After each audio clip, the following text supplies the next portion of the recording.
next guest tonight is a former elite sniper with the United States Marine Corps who fought in 1991's Persian Gulf War. He gives his account of a soldier's life in the new memoir, Jarhead, A Marine's Chronicle of the Gulf War and Other Battles. Please welcome Anthony Swofford.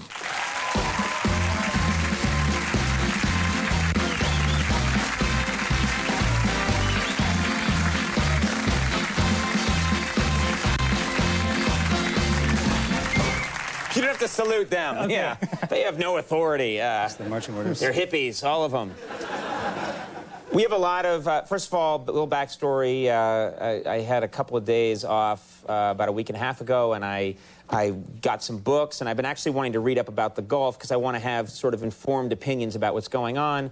And your book was highly recommended, so I read it, and I thought it was great. I think you write beautifully, and your experience is still relevant. I think what you went through in 1990, 91 is still relevant, I think, to what's happening today, your experience. And I thought, I want to talk to this guy, have him on the show.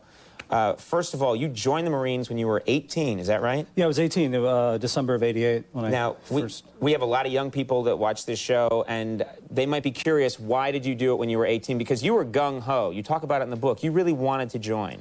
Yeah, I was gung-ho early. I mean, I was about 14 when the bombing in Beirut occurred at the Marine barracks, and it was kind of my first one of my first introductions to the Marine Corps, and for me it became this entry into manhood that was going to be different, and really the kind of the possibility of going to war, fighting and killing, and I bought the package. Right, yeah. You bought the package, you join up, you go over there, and you talk about, you know, some of the things that you were disillusioned with, or just some of the things that are difficult when you're in a soldier's life, especially in that area that you don't think about.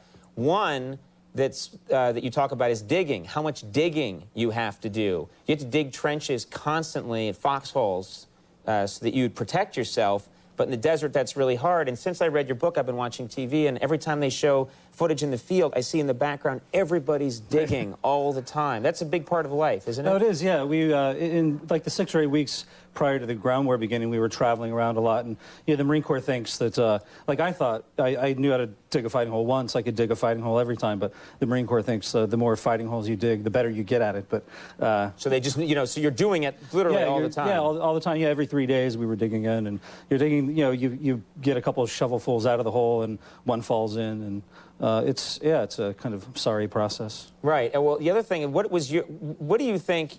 Does your experience in 1991 relate to what the people who are fighting now, the Americans who are over there now? Does it relate? How is it different, do you think? Well, I think it relates in that how men experience combat each time is very similar. It's you know, the World War II, Korea, Vietnam, the Gulf War. The people who are on the ground doing the fighting share something, and that's the horror, the exhilaration, the fear of being at combat and having your life on the line and having to kill.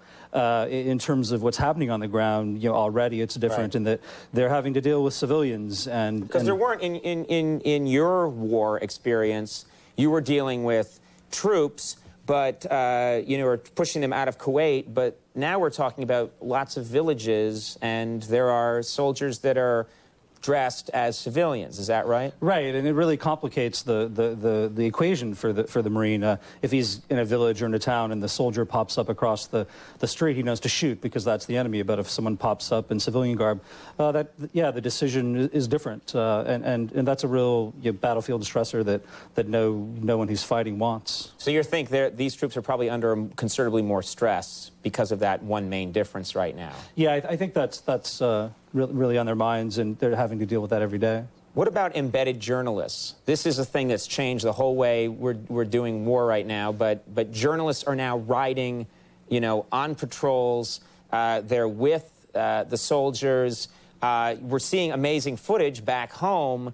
But how would you feel about it? Would you have wanted, if you were out scouting, you were a sniper, you had to go out on patrol, would you want a journalist with you when you were doing something like that?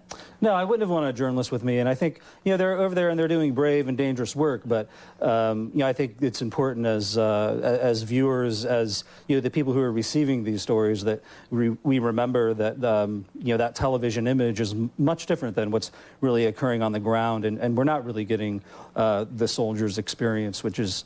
The other thing, well, touching on that same thing, you talk in the book about how they would coach you whenever the media would come by, they would coach you how to talk to the media and what to say to the media. And I've noticed that when, you know, I admire what these troops are going through and what they're doing over there, but whenever you see one of them interviewed, you're kind of getting the same thing every time. You know, we're well prepared, we're doing, and it sounds a little bit like a recording. It's because they're coached a lot, isn't that right? Yeah, they are coached, and you know, there's a scene in Jarhead where some print reporters come, and that's exactly what we said. We're prepared, we're motivated, we're ready to fight, we're going to go kick some butt, and all of those things are true. But you know, the reality behind those answers, you know, isn't really available, and that's, you know, that I'm afraid that it's going to be scary, that I want to get out of here, I want to get home to my family, right. And So yeah, we are offered some canned responses, and you know, we were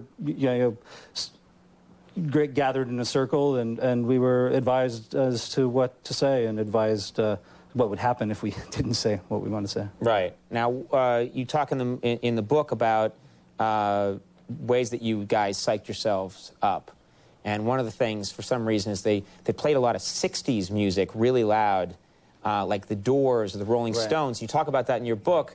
But that's not your generation's music. Why were you guys playing music from the '60s? Probably a few reasons. I think at the time the new country was big, and I don't think we could, like Garth Brooks and so forth, and I didn't think they could you know, go into battle. Garth Brooks say, "Crank up that Garth Brooks, yeah, let's go!" Right. Play that Aha song really loud. And those shirts, those multicolored shirts. You're right, yeah. But, I think you chose the right music. But I think partly because the military is still attached to Vietnam and that history, and kind of like trying to make up for it, and it's part of the romance.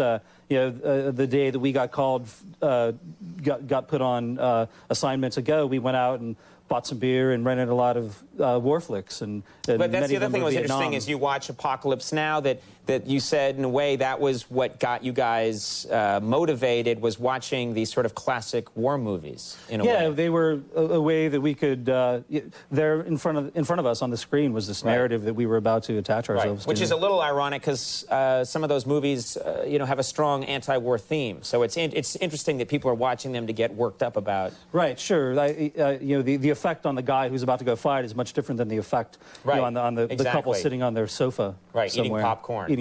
Jiffy Pop. Jiffy Pop. Jiffy Pop Light, low cholesterol. Yes. Jarhead, A Marine's Chronicle of the Gulf War and Other Battles, is in bookstores now, and it's really, for anyone who's, you know, wants to know more about what's going on now, I highly recommend it. I really thought you're a fantastic writer. Anthony Swofford, thank you very much for being here. Good luck to you. We'll take a break. We'll be right back. Stick around.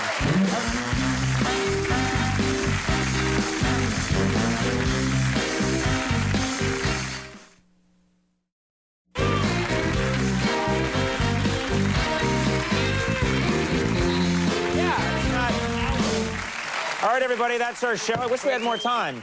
I want to thank all my guests. Anthony Swofford, thank you very much, sir, for being here. My thanks to Michael Palin for being here.